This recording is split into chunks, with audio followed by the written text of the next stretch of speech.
He's going to show you how these birds hunt for prey. They live in South America, and they like to eat things like snakes and lizards. That's Elton's favorite lizard.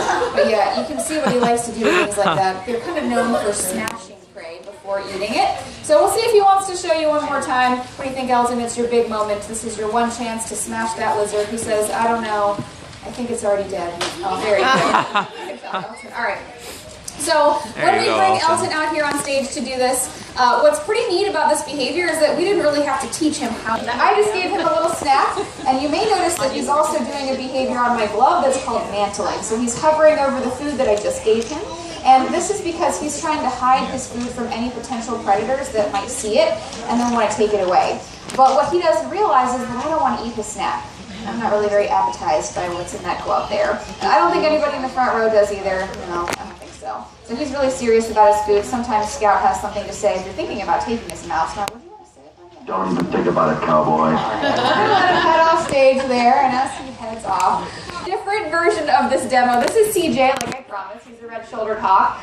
But you're going to see him grab onto this leather lure instead of that poor little chicken. So when he makes the second pass here, hopefully he'll want to make a nice grab. Nice job, CJ. So you can see what that looks like. That's exactly what you would be looking at if you were going to watch any raptor take down any kind of prey out there. Now, red-shouldered hawk, and even as you walk around the zoo today, there's a good chance that you may see birds that look just like CJ that just kind of live here on property. Now, something else that's kind of notable about CJ is that he's very vocal. You may have heard him sort of chirping out here. That's one thing that red-shouldered hawks are kind of being a bird of prey for a couple reasons. One thing that you might notice about him right off the bat that makes him different is that he likes to hang out on the ground. He's very good on his feet, and that's one thing that the crested caracara is kind of famous for.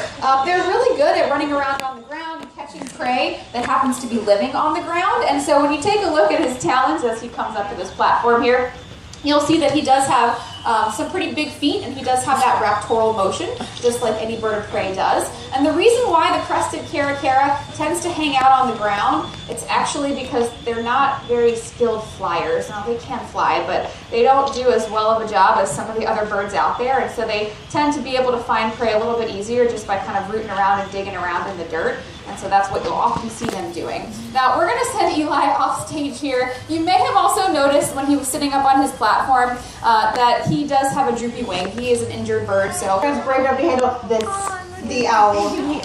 This is Gizmo. She is an eastern screech owl, and Dorco's saying she's a cute little baby owl because that's when she like hulks up and gets mad. She's actually full grown. She's not going to get any bigger than this.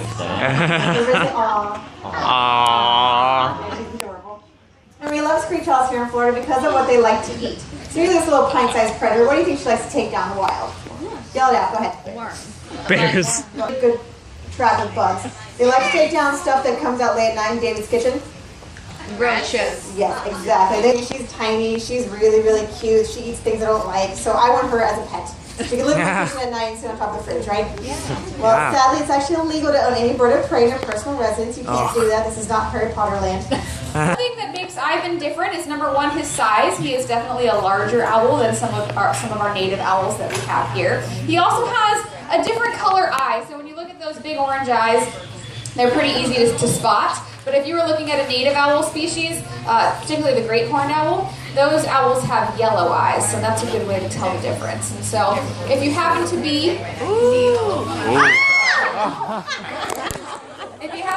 the back, I can also tell you a little bit about how powerful this bird is because of his size. Now, he is one of the biggest owl species out there, and because he's so big, he's also very powerful in terms of how hard he can squeeze with those talons. Now, raptors, of course, catch their prey with their feet. You can see Ivan has really big talons there. And he has about 500 pounds of pressure per square inch in each foot. Wow. Now, to give you a fair comparison and really give you an idea of how impressive that is, I can tell you that your average adult man can squeeze a fist and get about